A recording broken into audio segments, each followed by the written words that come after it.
specifically from you, because there's something I know I can learn and others can learn, is we're going into another major political cycle, one way or the other. And some people are gonna reach out, hey, check to perform. I just need you, can you come do this thing? Other people may be more authentic and collaborate. Other people will look at music, hey, I just want to license the best thing, and that's the walkout music. But our culture is going to be so engulfed in over the next year, and so intertwined with so many different pieces of the resistance. I'm curious, how does it not become pandering?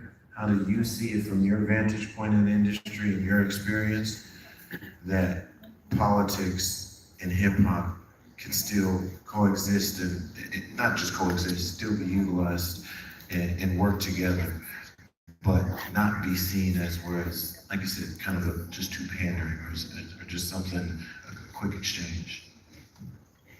You can go ahead. The verses, I really get. Oh no, you know what? Then let me say something first, because, and I'm not directing it at you. This is a lot of frustration that's been built up over the last 30 years I've been working this business. I find these questions fucking absurd. Let me tell you why. Because at the end of the day, if I have one of my artists, or I work on a song and this bitch better have my money to remix, nobody asks any fucking questions, excuse my language. But if I said I wanted Claudia Jordan to be president, then they're like, oh, you're just trying to talk to her, you're trying to do this. So where did we go wrong as a people when high aspirations go challenged? Right?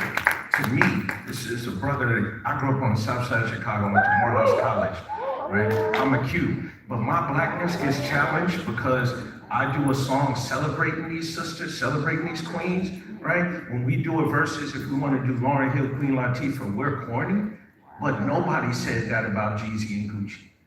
So how do you think that makes us feel? Now, I know the broader thing, because I'm very happy with verses. I'm not just happy with verses because of the ratings, because it was a fun thing to do, frankly, that we enjoyed during the pandemic. But why do you think Randy and Monica are on tour? Why do you think Stephanie Mills, right? These are our heroes. So everybody talks about how much they love the culture, but when it's time to do for the culture, I look around, I see me, Swiss and Tim. That wasn't an original idea with verses. But everybody wants to pit these rappers against each other. Nobody wants to bring them together, right? We came up where we're all in the same game. We came up with BDP. Like literally, that's what I grew up on. And I'm saying, where did we go wrong that we don't have this balanced diet?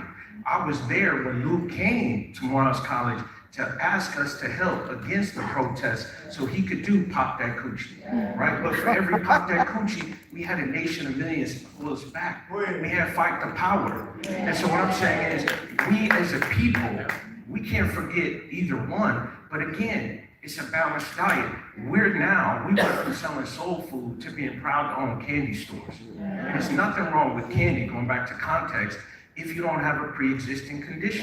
If I ate Twizzlers all day and night, that's fine if you're healthy. But if you have diabetes, you're gonna die. And if we as black people don't accept a pre-existing condition, right? The average black person doesn't make $50,000 a year. But we literally think it's authentic to go around and say, well, I'll get money in the music industry. And I know it's declining. And then it's the last piece I'll end it on, which I need everybody, our help in this. The music business is less black today than it's ever been in my lifetime. Right? But the music business, 30% of all music sold today, right? That's not my opinion, this is facts. 30% of all music sold today is black music, not sold in the US, worldwide. However, when I walk into meetings, whether it's Sony Music or UMG or Warner Music Group, I'm the only brother. Sylvia Rome just left. We do not have the black executives. We do not have the black icons. So when you ask, where are our future leaders coming from? These artists don't exist in isolation. They need the audience and they need the executive support. And those things are missing. And if we think it's a game, we're gonna look up. And all we're gonna see is Sabrina Carpenter on the charts. All we're gonna see is Taylor Swift. There is no Diana Ross that's 20 years old now. When B was coming out, you had Janet, you had Mariah, you had Mary. There was a pipeline. Now when you look back, all we've got are people upside down on the pole. And you think you're gonna be Beyonce? Come on, man.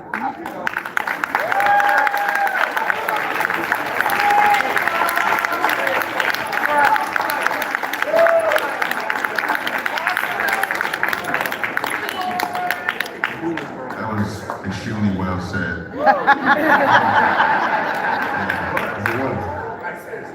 And just to piggyback on that, it's clear that they who control the story control the outcome. So I want to just dig into that. I think I'm just going to just keep that wave going. And that wave really goes into the fact that I think that we as a community, this is so important, that first of all, I want to make sure when I say what I say, that I'm clear that we're under attack.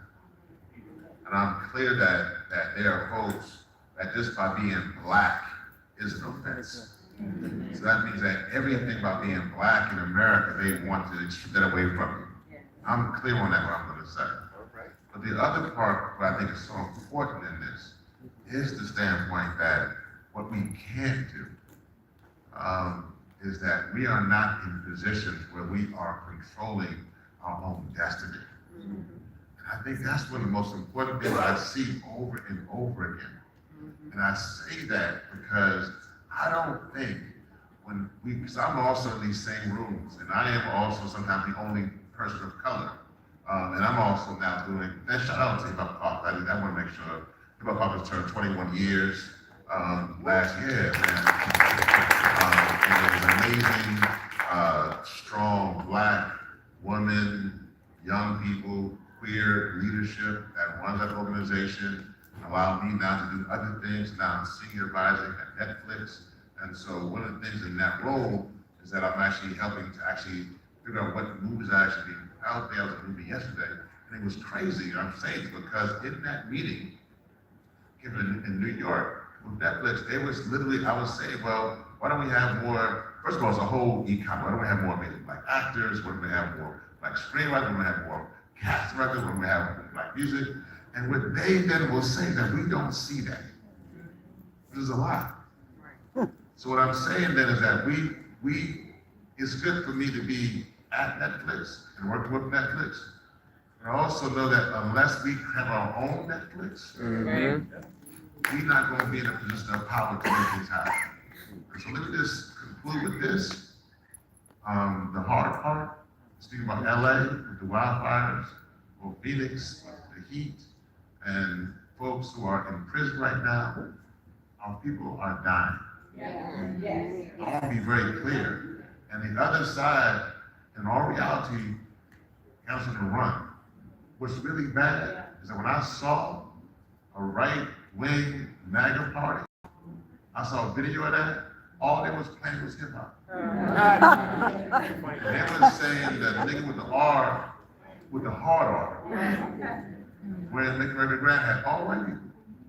So then they were afraid. They literally sort of taking our culture to the point where they actually saying fight the power.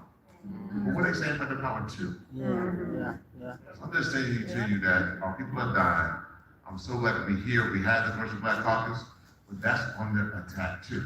I'm actually not sure how long this can last with gerrymandering other pieces. So let's be very clear that whatever we do in this setting, they are not only killing our people, but they are also wiping out our traditions, our institutions. So this is a moment here. We must fight like we ain't never fought before.